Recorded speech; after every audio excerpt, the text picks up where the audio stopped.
Excuse me. Can I quit this podcast?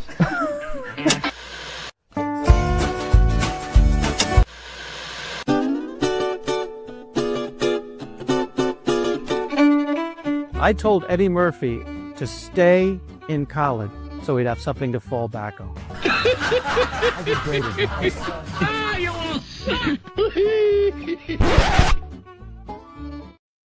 I love that introduction. I never get sick of it. Don't waste time. Introduce our special guest. Our special guest is... We don't have one. We don't have one. It's Jackie and me. I thought you were going to book somebody. You thought I was going to book somebody. We both thought Bobby might do it, or maybe Michael Zinn, the producer. And here we are. We got poop in a handbag is what we got. Actually, we did 25 shows when we started Stand Up Memories, just the two of us talking about our lives and our childhoods and the early days of comedy. We love that so much. We miss it, actually. Well, we did it till we ran out of stuff to talk about, and now we're about to try and do it again. Thank God we're so old, we have no idea what we said. Actually, by the time we did 25 shows, Jackie was yelling at me for telling the same story several times. Several being 4. I'm not going to ask you to say what story it was. It was a Seinfeld story that I'm not allowed to tell again because I've told it 4 times. No, well, all you wanted to do was drop Jerry Seinfeld's name, and you just did it. So you I dropped now, my question is, Peter has a comedy university. I do. Where they have between 6, 8, 10, 12, however many people sign up, and they do 8 weeks, 7 weeks of training. In the 8th week, they come up and they do their 5, 7, 8 minutes, whatever they've developed over the course of his course, Peter and Rich Walker, and they're very good at what they do. And I always go to the graduation ceremonies, and they always bring all their relatives, and it's always packed. It's always a great night. My question: where did that come from? Well, the big question is, how do you start out in comedy? And it's very, very difficult. Stand Up University at the Brokerage Comedy Club in Belmore, standupu.com, standupuniversity.com. Both of those work. And how do you start out in comedy? I know a lot of people are watching. A lot of people are walking around. No, but what was the genesis of starting the college? Was the university. Being at the diner with Rich Walker, and hey, you want to have a comedy school. And I thought it was going to last 6 months, and we've been doing it now for 27 years. Which is frightening. So I'll just fly by that, and even though it's a monstrous accomplishment, but how did you just said, we'll approach governors, or we approached governors, and we have a concept. We have a concept. We have a graduation show, and we can bring people in for the graduation show, and you can sell food and drinks and get money. And they said yes. What works about it? It's fun. How do you do you advertise? How do you get word of people? Mouth? We're on Facebook, but it's basically after 27 years. I don't think there's many people. Not many people on Long Island that haven't taken the show, that taken the course. No, it's amazing how many people want to do stand-up comedy. So many people walking around wanting to do stand-up comedy, but very few actually have the guts to walk through the door and do it. There's a lot of people want to do it. And there's also a lot of people who have friends or relatives that say, you should do it, though you should be a comedian. And now all of a sudden they have a route. But what really got me is how many people have taken it twice, 3 times, Absolutely. 4 times, and a lot of very successful comedians. We have comedians that get careers out of it. And we have comedians who go on stage in our graduation show and will never, ever go on stage again in their lives. Now, has anybody ever taken that course and met someone and developed a relationship with them? Have we ever had students meet and fall in love? No, comedians are not like that. Did anybody ever it's all about meet them. And get it on? What kind of we're having a serious discussion well, about I'm thinking my seriously of taking this course, and I want to know what's in it for me. We've never rejected an applicant in 27 Did years. anybody ever meet another person trying to do it and become their partner? People make lifelong friendships. No, I mean partners. I'm talking about comedy partner. We've had comedy teams. We've had comedy teams, but they come in knowing that they want to be a comedy team. Husband, wife, a very successful comedian named Chris Monty, who's been on our show, started as a comedy team. It's first of all, number one, it's fun. And number two, if you want to do it, do it. And comedy doesn't discriminate. We've had somebody as young as 12 in our class, and we've had somebody in their 80s. You realize you can go to jail for that. I know, but the parents are in the back, so there's not a problem. Okay. And people in their 80s, it's just fun. But the big thing is, how do you get your start? And if you just go to an open mic night and you go up and you're doing your set for the first time, the average person, it can be explain what an open mic. An open mic is when you just go in and sign up, and they'll give you 5-6 minutes to. There's a comedy club and there's an audience, and if you sign up, you can go on stage and give it a go. Give it a go. And when you're starting out, you don't know what you're doing. The audience at an open mic night is going to be difficult and uninterested, and it can be a traumatizing experience. Our graduation show, the 6th week after we've worked hard for 5 weeks to get you 5-6 minutes of material, is a supportive environment to start your marathon. And all the students are rooting for each other. They're rooting for each other. You know, because it's not a contest. Their families and friends are there. It's not a contest. It's a supportive, fun experience. And as I say, we've been so successful. Anybody can give it a try. Now, the big question is, can you teach stand-up comedy? And people debate that.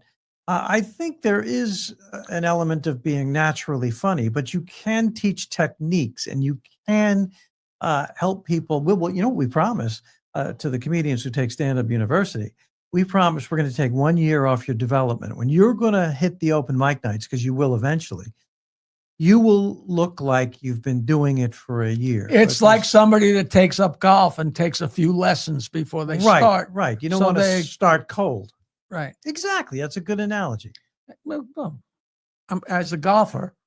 Stand-Up University. Thank you for plugging that, Jackie. I appreciate it. No, And he's been to the graduation shows. I've seen you. We have good jokes. They got good jokes. It's interesting, and you know, everybody's different, and you know, and people bomb. You know, if you've ever gone on stage, you know, one thing about going on stage and trying to do stand-up, anybody that's ever done that becomes the hugest comedy fans in the world, because once you're up there and you know how difficult, like 5 minutes or 7 minutes is not a long time.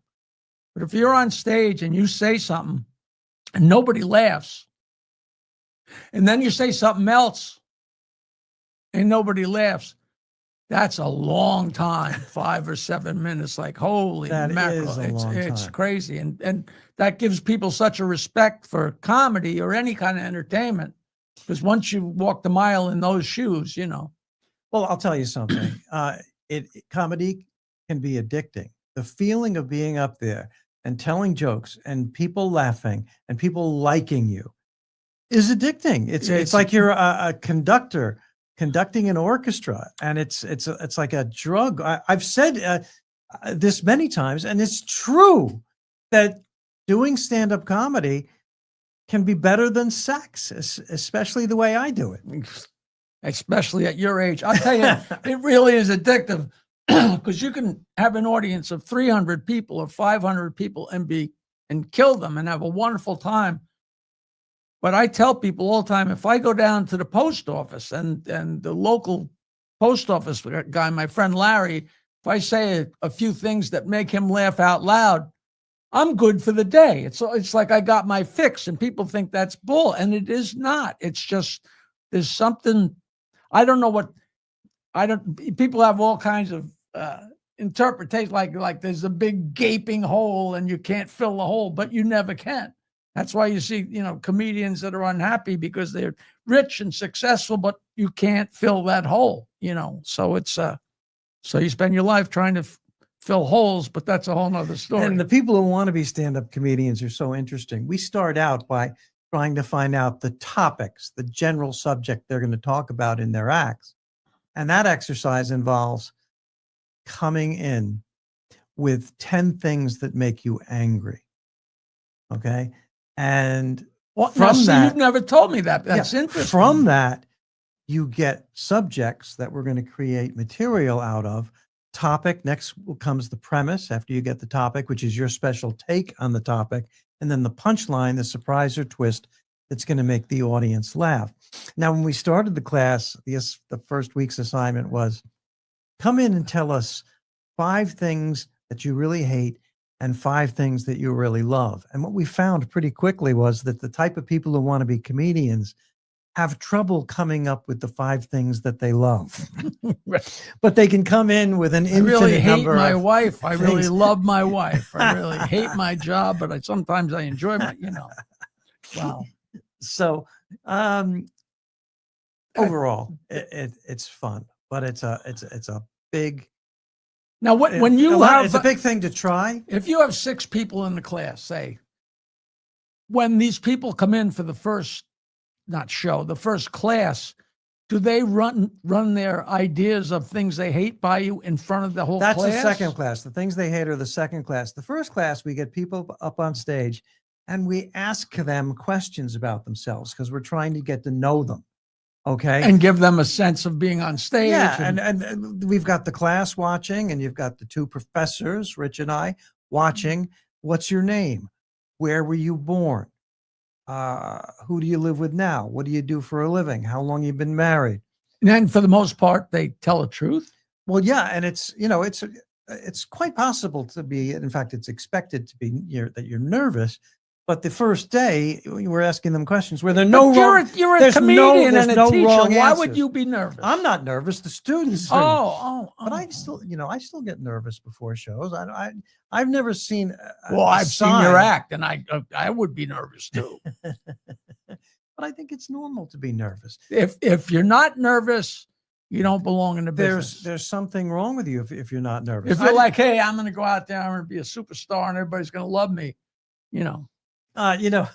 there are guys like that, but guys, you don't want to be in pain or panicked or having deep anxiety before you go on stage. But to be nervous is quite normal. Public speaking is the number one fear. Number one fear in America, public speaking. Death is second. That's what's crazy.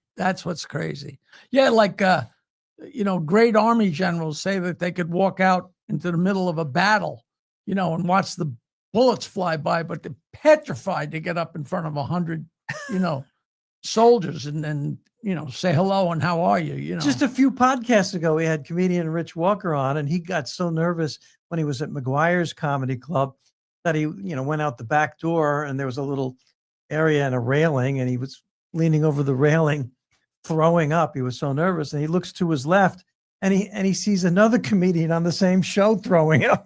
Somebody he knew. I won't tell anybody if you don't tell anybody.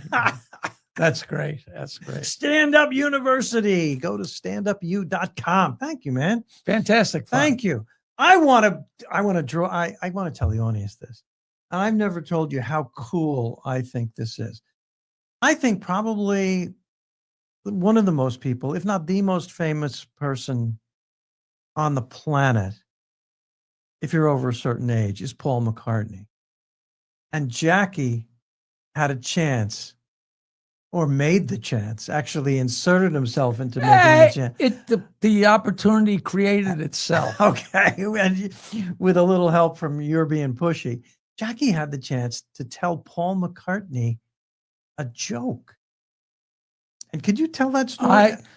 I've always told people, like, the reason Woody Allen and famous people can walk around Manhattan is, for the most part, people leave them alone. They're part of the woodwork and part of the fabric of the community, or whatever you call it. And of course, it can't be crazy blatant, but they can walk around. And I'd always want to tell Paul McCartney jokes, because he used to come, not him, but Noel Redding used to come on the Stern Show, and he was the bass player in Jimi Hendrix Experience, and he was a great little English guy. He was a nut, and he'd come in and do the show often. He'd say, "Oh, last night, me and the wife, we had dinner with Paul and Linda, blah, blah, blah." I said, "Oh, you were out to dinner with Paul?" "Yeah, telling dick jokes all night." And I'm like, you gotta introduce me to this guy, because as a joke teller, it's like a bond. It's like two Jets fans or two hockey fans. I know if we're together for 2 minutes, I'm gonna have that guy. And Howard Stern used to always yell, "No, McCartney would hate you. You're an asshole." Blah blah blah. And I sent my tapes and my CDs and everything to Paul McCartney's office in Manhattan and in London, and chased him. And we went all the way out to Phoenix to see a show, and we were in the VIP lounge. But the sound check went too long, so his whole band was there, but he wasn't. And it was like, God does not want me to meet this guy. So what are you going to do? So I kept trying. So my girlfriend Barbara and I went to a screening of The Big Short that was produced by Tina Fey and Lorne Michaels. So the screening, it wasn't even a big thing, and it was the red light. It was a private screening at the Metropolitan Museum of Art. And we're downstairs at the pre-party, and everybody that was anybody was there. And I don't, by the grace of God and my friend Tom Bernard at Sony Pictures Classics, he used to get into these things. And everybody was somebody you knew. And the people that I didn't recognize, I probably should have if I knew what I was doing. So we're there, and it's a great gang of people. And Paul McCartney and his wife, Nancy, come walking down the stairs. And it's a big round room, and Barbara and I are kind of on the outside of the circle. She says, "Jackie, there's Paul McCartney. You could tell him a joke." And I gave her the riot act. "Barbara, the reason he can come to a show like this or do things like this is because nobody's going to bother him. I'm sure there's not a person in this room that doesn't want to tell Paul McCartney where they were in 1964. And trust me, he does not give a fuck." All right. So I gave her this whole spiel. So we're standing at the outside of this round room, and Paul McCartney and his wife come walking around the circumference of the room. And his wife walks in front of us, like right in front of us. And she's like 2 or 3 steps ahead of Paul. And he walks, and I mean, he was a foot away from my nose, and I don't even know what overcame me. And as he walked by, I just put my hand on his lapel to stop him, not forcefully. I just stopped him. And he turned to me and I said, "Can I tell you a joke?" And he said, "Sure." Because I had found out that, he's a big fan of dirty jokes. He loves dirty jokes. So I'll tell you the joke I told him. A guy goes for a job interview, and the interviewer says, "What do you think is your biggest fault?" And the guy says, "I think my biggest fault is my honesty."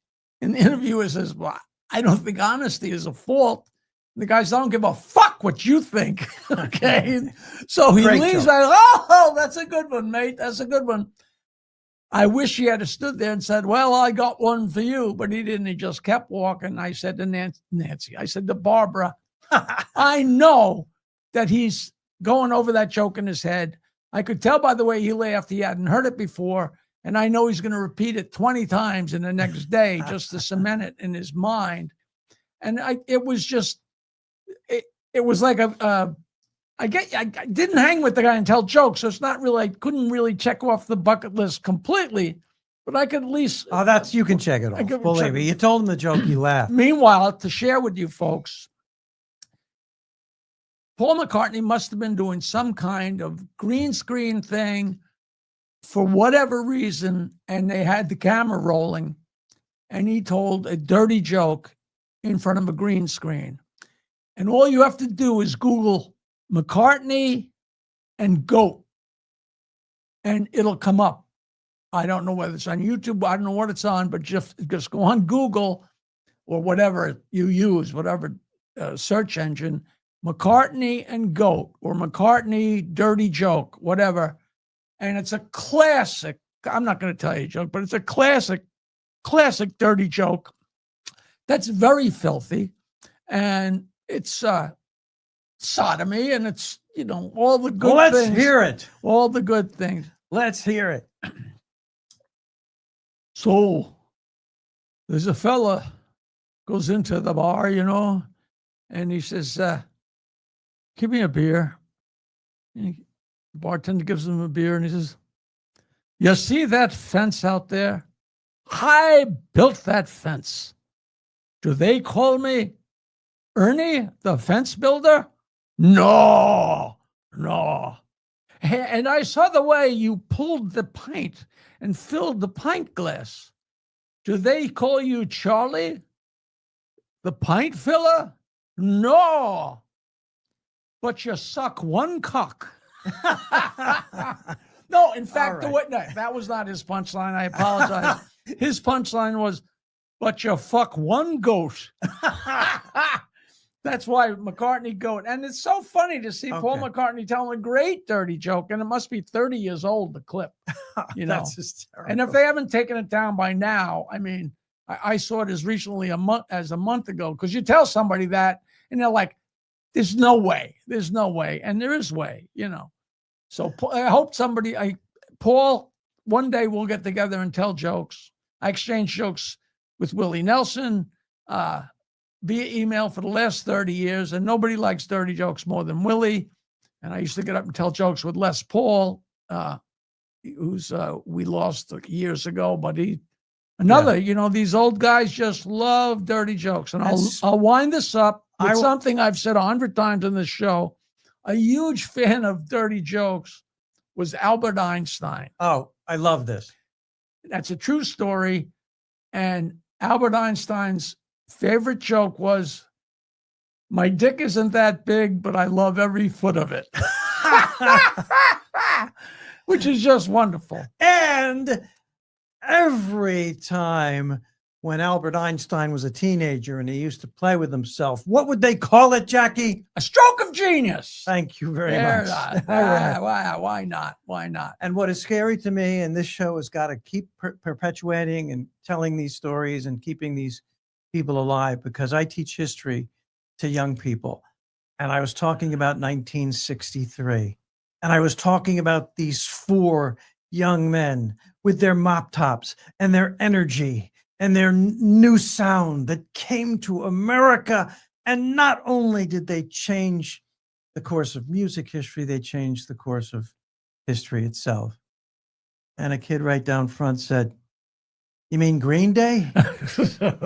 Listen, And I that's said, the price of getting old. and I said, no, it was the Jonas Brothers. Oh my goodness. I was doing a show, and I mean, it was already years ago, probably 10 or 20 years ago. And so many references, they just fall to the wayside. Like I'd be doing a show and not getting any laughs. And I'd say, how come I feel like Alan Funt's going to walk in here? What Jackie doesn't know is we told him not to laugh. Nobody knows who Alan Funt is. And I used to say, oh, nice shirt. You look like Liberace threw up on you. Nobody knows who Liberace is. Slowly. And then I had to get rid of all the jokes with pubic hair in them, because the girls don't have it anymore. And now pubic hair is making, do you know that, right? Pubic hair is making a comeback. I do jokes in my act about the Congress of Vienna and Metternich, and nobody knows who Metternich and when I knew that, I didn't know that.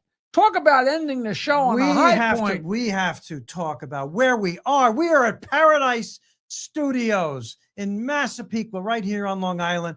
This is such a great facility. With Bobby Lacerra, the king of whatever all we of are. these different studios. If you have any video needs at all, you got to come here to Paradise Studios. He will take care of you. And if you have a favorite comic, boy, girl, man, woman, trans, whatever it is, tell them about the show and tell them if they'd like to be on the show to get a hold of us, because we just love talking to comics, brand new comics, old time comics. We haven't talked to any dead ones yet, but we'll get to that. Right. And you can hear our podcast on Bobby's own network, Strong Island TV. That's good. Strong Island, Paradise Studios. That's all you have to remember. That's good. I have a gig coming up. Can I plug it? Yeah. Pizza Hut in Hicksville. Oh my God. No. That's a joke. I'm at a terrific. That's where you work. I'm at a terrific restaurant called Sonny's Canal House in Baldwin, right here on Long Island, right on the water. Beautiful fellow comedians, all of whom have been on this show. Remember Rosie Diamara, who came on this show? Rich course. Walker. Of course. And Chris Monty and me. What a show, December 3rd. Unbelievable. At Sonny's Canal House in Baldwin. Great food, great fun. Fantastic. All right. We will see you next time. You never know who's going to be here. You never know who's going to be on the show. And all of our shows are posted. And if you like this, you could watch them far into the night when you can't go to sleep. StandUpUniversity.com. Don't miss us. And everything about me is on jokeland.com. And my book is The Joke Man, Bow to Stern on Amazon. And also my the documentary they did on me is called Joke Man. And that's on Amazon Prime. And getting great feedback on it. And last thing, Jackie, a lot of people follow you closely. And I want to say to them that the charges against Jackie have been dropped. I'm just going to let that sit there and let you bomb on the last syllable. Dial 516-922-WINE, 516-922-9463. Free jokes for the universe since 1979. That is still going on. People cannot believe it. They say, oh, you're full of it. And then they dial, hey, this is Jackie. Thanks for using your finger. Oh, man. I love this, and I love you, Bales. And let's go have a cup of soup, and we will see you later. See you next